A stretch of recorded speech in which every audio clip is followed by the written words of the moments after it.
Je. Pa ovo sjednicu sad kad imam, ako nije problem da se čujemo malo prije toga. Imaš, ne znam kako ste ovaj plan rada osmislili. Pa ima onaj jedan projekt koji bi eventualno mogli s vama odraditi, pa sam mislio da se onda sjedno ne nađemo. Pa danas mi je ajde, kad si ti tu?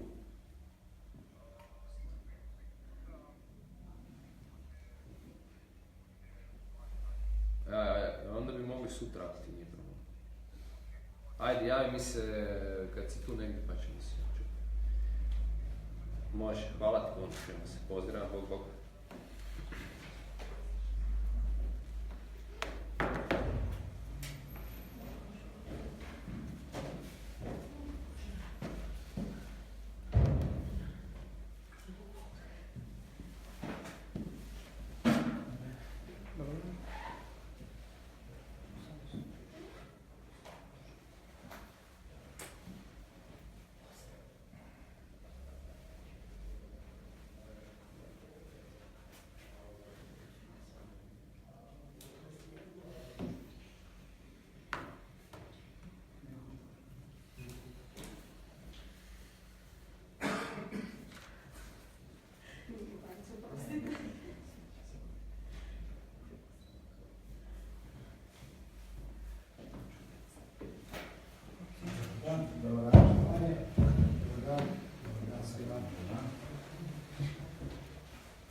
Evo, dobar dan svima. Pozdravljam sve prisutni mediji i novinari, zahvaljujem se na vašem dolasku, te ćemo ujedno i poželjeti da se ugodno osjećate u našem gradu. Razlog naše današnjeg okupljanja je obraćanje gradonačelnika Zvonimira Novosela s ciljem ispravnog informiranja medija i javnosti te ispravka netočnih navoda iznesenih na konferenciji za novinare održanoj 26. siječnja 2018. godine u organizaciji nogometnog kluba Vinogradar. Gradonačelniče, izvolite. Evo još jednom dobar dan svima. Dobrodošli na konferenciju za tisak. Bitne činjenice vezane uz pitanja koja su zagalicala javnost ovih nekoliko zadnjih dana podijelit ću u 5 točaka i na taj način ću pokušati u kratkim crtama objasniti stav i grada i reakcije grada i mene kao gradonačelnika na te teme. Prva, čudi me da je konferenciju za medije sazvao nogometni klub Vinogradar. Obzirom da što se grada Jastrebarskog tiče i mene osobno kao gradonačelnika, smatram da ne postoje nikakva otvorena pitanja između grada i nogometnog kluba, jer grad već neprekidno od 2009. godine grada, od 2016. godine športska zajednica sukladno Zakonu o športu ima sklopljene ugovore o korištenju nekretnina u vlasništvu grada, u Mladini, bez naknade sa nogometnom klubom Vinogradar i gradu je interes da takav odnos ostane i dalje. Takve ugovore športska zajednica ima sklopljene sa svim ostalim sportskim udrugama na području našega grada, koje također koriste neko gradsko zemljište u svoje svrhe i to isto tako po identičnim uvjetima, znači bez naknade za korištenje. Druga točka je što jedino otvoreno pitanje na relaciji Mladina-grad je činjenica da je gospodin Ivan Rubinić osobno kao glavni sponzor nogometnog kluba Vinogradar poslao ga u studenom 2017. godine dopis kojim putem svog odvjetnika traži da mu grad ili isplati ulaganja koja je on osobno, kako tvrdi, ulagao na lokaciji stadiona Mladina, a radi se po procjeni sudskog vještaka kojeg je Rubinić angažirao u gotovo 7,5 milijuna kuna, ili da mu grad prizna pravo vlasništva na zemljištu na kojem se nalazi stadion. Sve to pozivajući se da je on osobno investitor i da je sve to njegovo osobno ulaganje. To čudi jer na svim službenim isticanja sponzora nogometnog kluba Vinogradara stoji tvrtka Dir Rubinić, a ne Ivan Rubinić osobno. Također, evo, za vas ovo je preslika dopisa s kojeg se vidi da se radi o dopisu imenom i prezimenom gospodina Ivana Rubinića, a ne nogometnog kluba ili njegove tvrtke. Treće, Grad Jastrebarsko prozvan je da želi likvidirati, odnosno ugasiti nogometni klub Vinogradar. Nogometni klub Vinogradar registriran je kao nogometni klub, sportski klub, udruga građana i ne postoji mogućnost da ga likvidira ili ugasi grad. Jer to može učiniti jedino njegova skupština, a grad niti je član te skupštine, niti ima ikakvih mogućnosti odlučivanja unutar same udruge, pa samim time ne može donijeti odluku o njegovom gašenju ili likvidaciji. Čudi me iznošenje takvih tvrdnji, osobito zbog činjenice da se već dugi niz godina nogometni klub Vinogradar redovno financira iz gradskog proračuna preko športske zajednice, sve sukladno zakonu o športu i to na način da je to sportski kolektiv koji u gradu prima najveću godišnju donaciju od svih ostalih sportskih, ali i svih ostalih udruga na području grada Jastrebarskog uopće. Četvrto, sve što se događalo od početka ove godine uvjetovano je isključivo traženjem osobnog gospodina Ivana Rubinića prema gradu, koje sam spomenuo, a koje je nelogično iz najmanje 3 razloga. Ako je u objekte ulagao nogometni klub Vinogradar svojim sredstvima ili sredstvima svojih sponzora, onda ne vidim nikakvog razloga da privatna osoba potražuje taj uloženi novac od grada koji s tim nema nikakve veze. Gospodin Rubinić tvrdi da je ishodio rješenje o izvedenom stanju, popularno nazvano legalizacija objekata, sukladno zakonu o zadržavanju nezakonito izgrađenih građevina, ali taj zakon u svojem 32. članku sasvim jasno definira kako legalizacija objekta nema pravnih učinaka na vlasništvo i zemljište. Uostalom da je Ivan Rubinić stekao nekakva prava vlasništva tim rješenjem, onda ne bi od grada tražio 1 milijun eura kao povrat za njegova ulaganja, već bi se uknjižio u zemljišnim knjigama kao vlasnik, što ne može jer to pravo tim rješenjem nije stekao. Mediji su s konferencije za novinare nogometnog kluba Vinogradara prenijeli informaciju kako je gospodin Rubinić sve što je sagradio u Mladini, citiram, donirao NK Vinogradaru na 99 godina, to su prenijele Sportske novosti od 28.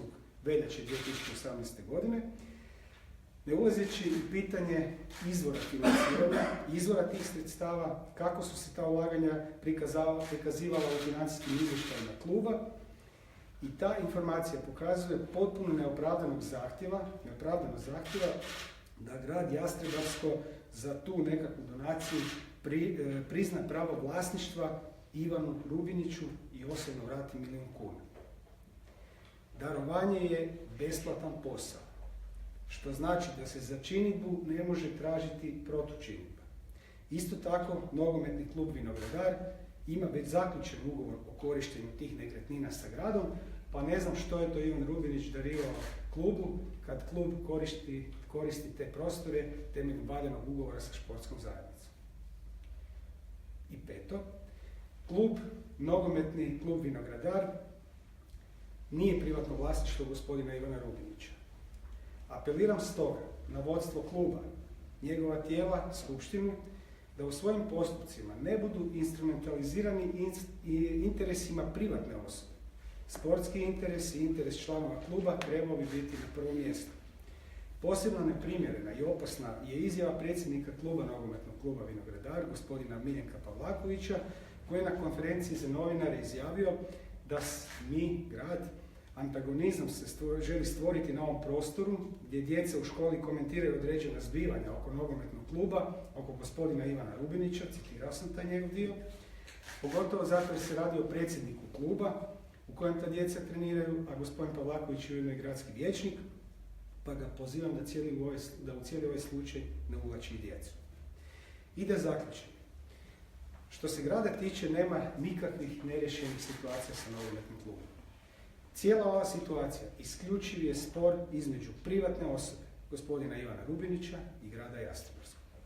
Taj odnos nema nikakvih posljedica, barem što se grada tiče i mene osobno, na prava nogometnog kluba za korištenje terena u Mladini, te tim više što ima i pravovaljani ugovor za njegovo korištenje i to pravo će se nesmetano i u budućnosti bez naknade koristiti. Kao gradonačelnik moram štititi imovinu grada, što i činim, a zauzvrat tome dobivam privatne tužbe gospodina Ivana Rubinića. Neću podleći nikakvim pritiscima ili ucjenama, osigurat ću kao gradonačelnik da klub nesmetano djeluje, a istovremeno zaštititi javnu imovinu da ne padne u privatne ruke. Jer tek tada nikakve garancije za njenu budućnost niti građani, niti sportaši, pa niti taj klub neće imati. Uostalom, pokažite mi, ja barem ne znam za niti jedan grad u Republici Hrvatskoj u kojem neki javni klub koji nije privatni klub trenira, djeluje i koristi nekakva privatna igrališta. To su uvijek tereni koji su u vlasništvu ili grada ili općine, ponekad čak i države. Pozivam upravu kluba Nogometnog kluba Vinogradar, članove skupštine, igrače, roditelje djece koji tamo treniraju, da ne nasjedaju na neistinite konstrukcije, stvaranje dojma da grad nešto želi obračunati sa klubom i poručujem da mogu biti mirni, da će grad i ja kao gradonačelnik osobno učiniti sve da klub i dalje bez naknade koristi zemljište u Mladini na ponos Jaske i svih njegovih stanovnika. Predstavnici Nogometnog kluba Vinogradara izjavili su kako gospodin Rubinić ima s Vinogradarom potpisane brojne ugovore, anekse, sporazume.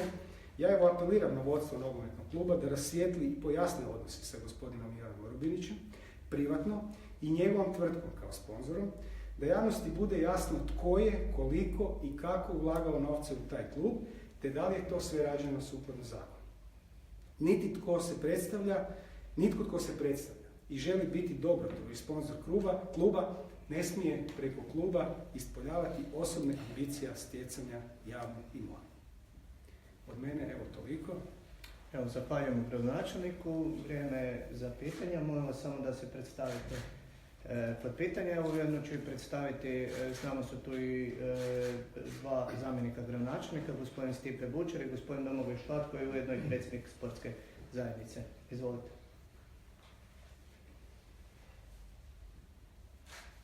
Imam ja pitanje. Mateja Žovak iz Većenjaka. 7,5 milijuna kuna ste spomenuli, za što točno sve su ti novci, odnosno u šta je to uloženo, koji su to? 7,5 milijuna kuna spominje gospodin Ivan Rubinić kao tražbinu prema gradu. To su sredstva za koje on tvrdi da su ulagana u objekte, znači u Mladini, slačionice, tribine i sve ono što je tamo. Za nas je to bilo ulaganje kluba koji je imao valjani ugovor sa gradom i športskom zajednicom u korištenju tih terena, ja tu ne vidim ništa sporno. Mnogi klubovi ulažu u infrastrukturu koja im je data na korištenje. Međutim, vrlo je interesantno da se odjednom privatna osoba pojavljuje na temelju tih ulaganja koja je sponzor tom klubu i daje mu novac. Sad taj novac valjda koji je dao klubu traži da mu se vrati njemu osobu. Eto, to je ta sporna činjenica. Maja Ivčić iz Jaske danas. Kad ste dobili taj dopis od gospodina Rubinića u 11. mjesecu, jeste li ga pozvali na razgovor? Zašto to zapravo nije riješeno u 4 oka sa gospodinom Rubinićem, nego sve ide preko medija? Zahvaljujem na pitanju. To pitanje u medije nisam proslijedio ja osobno, niti grad Jastrebarsko, a pravne radnje i način i svrha koju je gospodin Ivan Rubinić tražio tim dopisom za grad je bila krajnje neprihvatljiva. On u tom dopisu nije ostavio mogućnost za dogovor, već je postavio zahtjev na dva načina ili. Nijedan ni drugi način nisu gradu bili prihvatljivi, znači niti pravo stjecanja vlasništva nad zemljištem gospodinu Rubiniću, niti da mi kao grad vratimo 7,5 milijuna kuna ulaganja i tada smo mi pravnim radnjima krenuli štititi gradsku imovinu. Samo još, ako mogu dodatno, oni spominju da su oni poslali zahtjev za rješavanje pitanja mirnim putem oko zemljišta. Ovo sve nije... Sve to se dogodilo nakon svega onog što se ovo dogodilo, poslije onog prvog dopisa i reakcije grada. Znači, pustimo mi ko je što pisao, pitanje je kad je pisao. Znači, gradonačelnik je osoba koja mora štititi gradsku imovinu. Ja sam to učinio, suglasnost za to i za radnje koje su učinjene dalo mi je gradsko vijeće i na temelju toga smo poduzeli radnje po prvom dopisu. Drugi dopis ne bih uopće komentirao. Igor Đuran s Modern portala. Sad kad ste spomenuli da je bila ili ova ili ona sjednete i da se to jednim putem proba riješiti. Što? Da privatna osoba postane vlasnik Ili gradskog zemljišta? da, ili... Ne postoji ta mogućnost, znači javni tereni su tereni koji su sa svrhom i u prostornim planovima definirani za javnu namjenu, za športsku namjenu, za rekreaciju, za naše klubove, za korištenje bez naknade. Ne vidim niti jedan razlog zašto bi bilo koja od tih lokacija došla u privatne ruke. Pitam se kako oni koji se prikazuju kao dobrotvori i donatori, te svoje donacije žele u konačnici naplatiti. To onda nije bilo donatorstvo, onda je to bilo, ne znam, valjda trgovina. Razumijete? Znači ne postoji ta mogućnost, to su prostornim planom definirani prostori za javne sadržaje, sportska igrališta, imamo ih na području grada nekoliko, sva klubove koriste bez naknade, bez jednih problema, sa uređenim odnosima, sa načinom kako se u njih ulaže, u neki grad ulaže i to je jedan najnormalniji proces u svakom gradu, bit će tako i jasno. Privatizacija te imovine ne dolazi u obzir.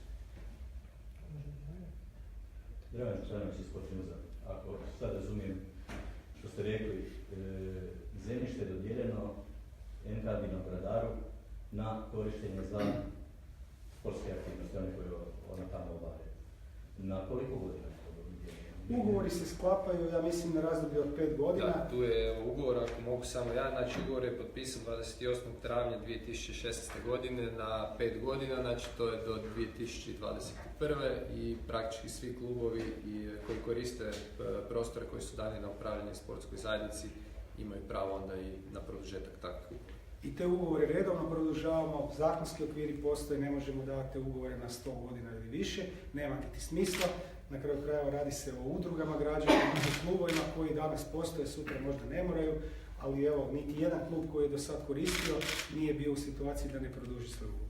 Da, sad mi je jasno, mi se svi slažemo, ako nešto u ovoj zemlji podsjeća na Europu, onda podsjeća onaj objekat tamo u Mladini. To se svi moramo složiti, on je prvo pristojan.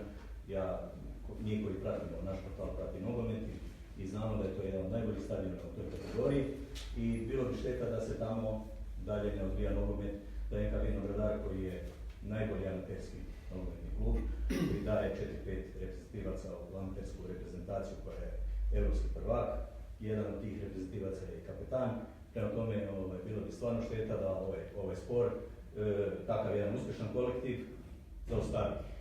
Nadam se da i gradu imamo kao gradonačelnik koji to na ponosi časti i da ćete u tom smislu probati riješiti ovaj prijepor koji postoji. Apsolutno, kao što sam rekao, mi sa klubom nemamo uopće otvorenih pitanja. Znači, klub je tamo uz našu privolu, potpisanim ugovorom i za nas je to svetinja i tako će ostati. Nema niko u gradu nikakve primisli bilo što u tom smislu mijenjati. Ono što je nas zasmetalo je činjenica da privatna osoba traži povrat svojih ulaganja, pitanje da li su to baš njegova ulaganja ili tvrtke ili tako dalje, to sad neka klub se o tome očituje, ali ne dolazi u obzir privatizacija imovine. Klub je korisnik i bit će korisnik i ponosni smo na klub. Jelena Popović, Radio Vjeska. Cijela ova halabuka nastala je nakon dopisa koji je gospodin Rubinić poslao gradu u 11. mjesecu, kojeg ste vi sad malo prije pokazali, a na konferenciji za novinare NK Vinogradara početkom tjedna rečeno je da je u tom dopisu pisalo nešto što nije trebalo pisati, odnosno odvjetnik je doslovce rekao da je došlo do zamjene teza i da je taj zahtjev povučen. Dakle, je li on postoji ili ne postoji? Ovako, cijela ova halabuka nije nastala nakon dopisa iz studenog prošle godine, nego nakon odluke gradskog vijeća, kojom smo tu imovinu zapriječili da se dalje s njom raspolaže u privatne svrhe. To je prva činjenica. Druga činjenica, izjave da se radi o nekakvom pogrešnom tumačenju. Ja ih neću komentirati, osim što mogu reći da za mene predstavljaju svojevrsni salto mortale, jer je očito izvisni gospodin koji je krenuo sa traženjem prema gradu shvatio da je krivu stvar napravio, sad se pokušava ispraviti, međutim ono što dokazuje da je zaista imao tu namjeru je činjenica da je gospodin Ivan Rubinić podnio i tužbu protiv grada za dražbu od 7,5 milijuna kuna. Znači to su činjenice i sad da tamo neki profesor priča da se radi o zamjeni teza, sud ne laže, spisi ne lažu, tužba je protiv grada podnesena, znači namjera je postojala da gospodin Rubinić pravnim putem pokuša doći do tih potraživanja. Naravno, ja sam siguran da u tome ne bi uspio. Izvolite. Toni Rović, Sportske novosti. Jedin prozvan točki 4. Pa bi vas za početak zamolio da pojasnite šta je sporno u ovom tekstu, pa ćemo onda dalje se nastaviti. Ja nisam prozivao novinare i tekstove novinara, već sam citirao ono što je predsjednik kluba, odnosno gospodin koji je tamo u ime kluba govorio nešto što je govorio i citirao sam da njegove riječi, da sve što je sagradio u Mladini je donirao gospodin Grubinić NK Vinogradaru na 99 godina. Da vi to negirate da to nije tako ili ugovor? Ja sam spomenuo da kako možete darivati nešto što nije vaše. U gruntovnici lijepo stoji tko je vlasnik nekretnina i pitam vas kako vi, ja ili bilo tko drugi može darivati nekome nešto što nije njegovo. A vlasnik nekretnina Ivan Rubinić, a vlasnik zemljišta je grad. Nije točno. Vlasništvo nekretnina je neodvojivo. Ja imam papir koji to dokazuje da je tako. Koji to papir? Izvorno stanje iz 2014. Koga? O izvedenom stanju iz 2014. u kojem se potvrđuje da je legalizirani objekti su vlasništvo Ivana Rubinića. Mogu vam pojasniti još jednu činjenicu. Vaš samocijenjeno ime nisam zapamtio. Toni Rojić, autor teksta o sportskim Gospodin Rojić, kao što sam rekao, rješenje o legalizaciji je napravljeno na temelju zakona o zadržavanju nezakonito izgrađenih građevina koji izrijekom u članku 32 kaže da rješenjem o legalizaciji se ni na koji način ne utječe na imovinsko-pravne odnose, što znači da legalizacija objekta u bilo čije ime ne mijenja vlasnika nekretnine. To je zakon potpuno jasan i svaki iole normalan pravnik koji i malo pozna tu situaciju će vam to potvrditi.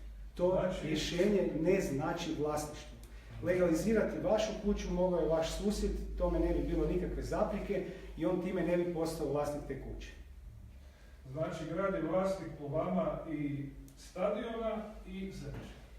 Ja sam ovo zaključio. Dobro ste zaključili, znači nisam pravnik, ali pravnici te naše stvari dobro gledaju i mi se sa njima konsultiramo. Vlasništvo je neodvojivo. Ne može na istoj čestici vlasnik čestice biti osoba A, a objekta osoba B. Znači onaj koji je vlasnik zemlje, vlasnik je i objekata. Tako, zahvaljujemo. Imamo još pitanje. Samo malo ima. Oprostite, može neko drugi sad postaviti pitanje pa ćemo se opet vratiti na vas ako ćemo imati vremena. Zašto grad nije legalizirao? Evo, gospodin. Zašto je to uopće bitno?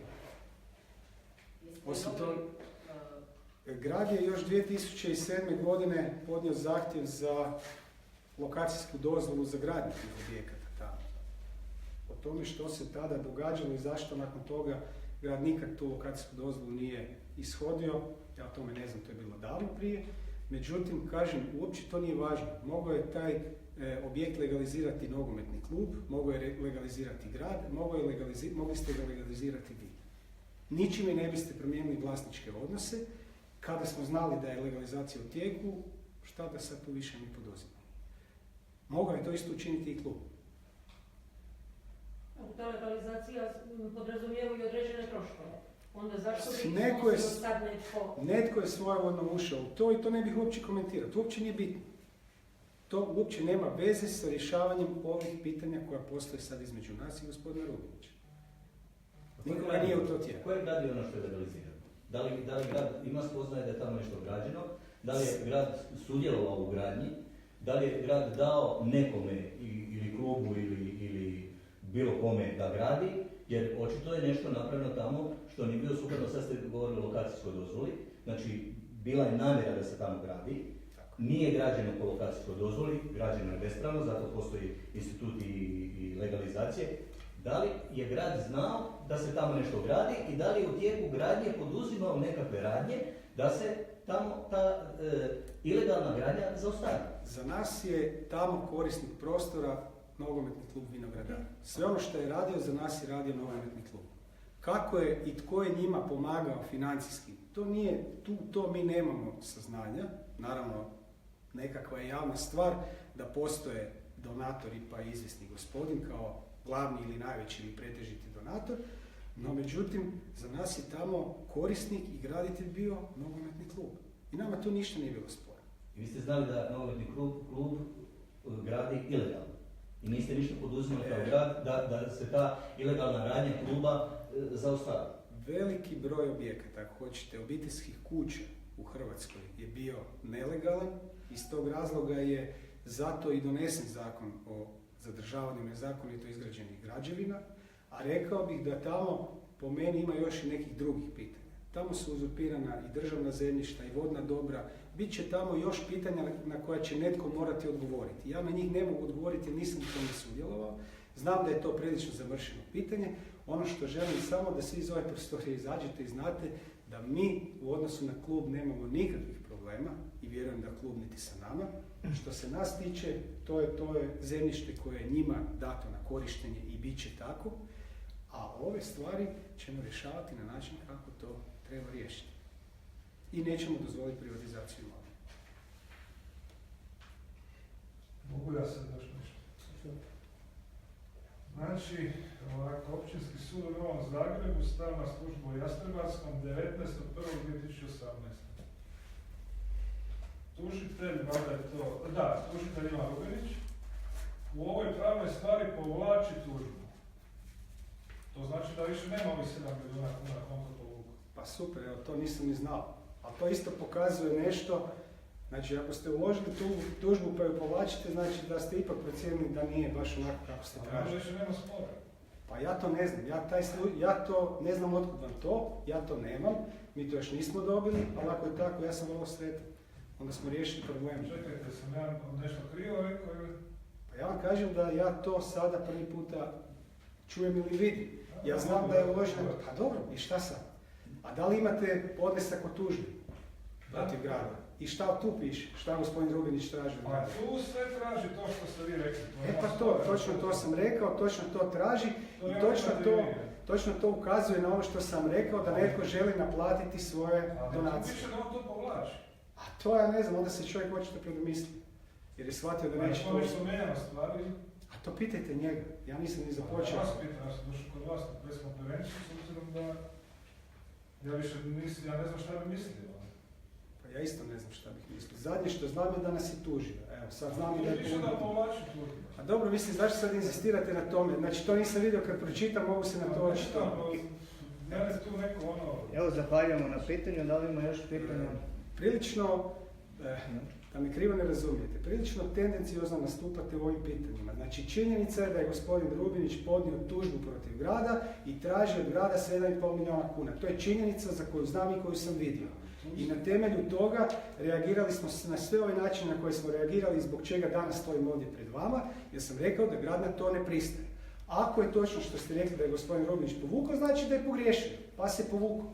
Eto, nemam što više dodati na to. Nije nam preostalo još puno vremena, pa ako ima još nekih pitanja, izvolite. Ivica Krčević, jasno ne. Ako se klub privatizira, kome zapravo idu objekti, tereni? Da li to ide u vlasništvo osobe koja ga privatizira? Gledajte, to je pitanje koje zapravo se... Jer ima zapravo je uopće mogućnost privatizacije? Pa moguće, postoje klubovi u Hrvatskoj koji djeluju na principu dioničkih društava, ni ne znam točno sve sa to vam objasniti.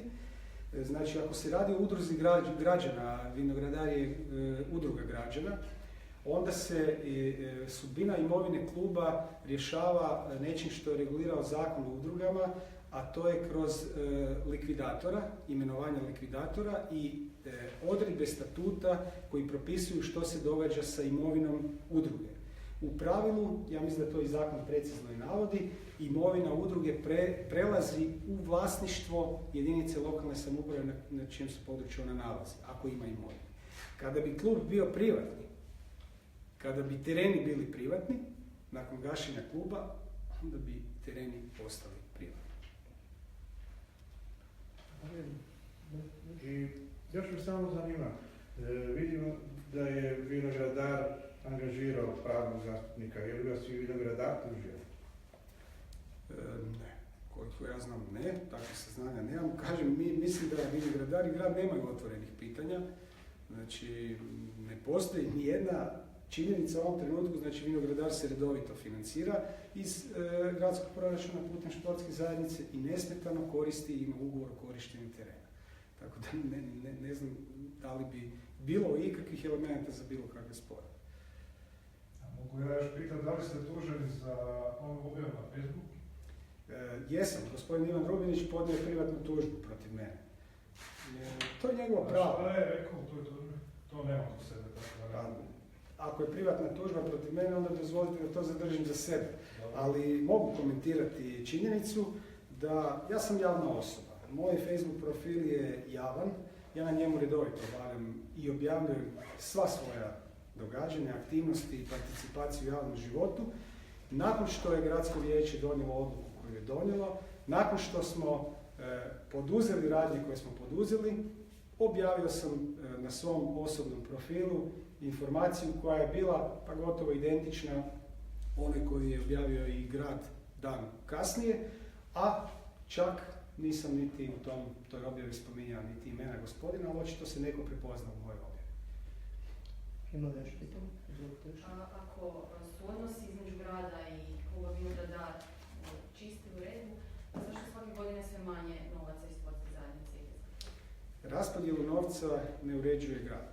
Raspodjelu novca uređuje športska zajednica.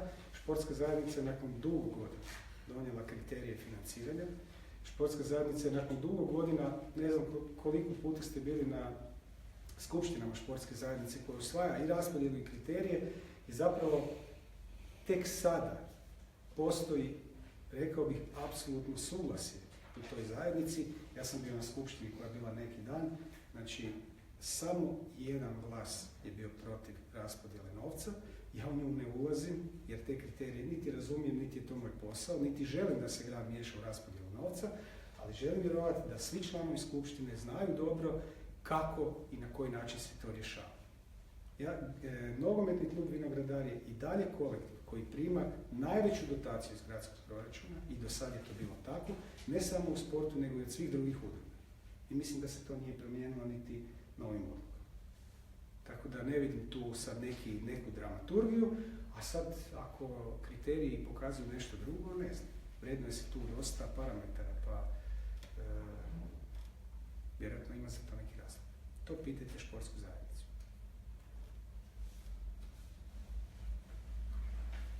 Mogu ja za kraj jedno pitanje? Možemo se očekivati na nekoj narednoj utakmici ovo proljeće u Mladini na NK Vinogradara? Ja sam bio i prilično česti gosti na nekim prijašnjim utakmicama NK Vinogradara. Za mene nogometni klub Vinogradar, kao i svi klubovi na području grada, su itekako važni dionici javnog života.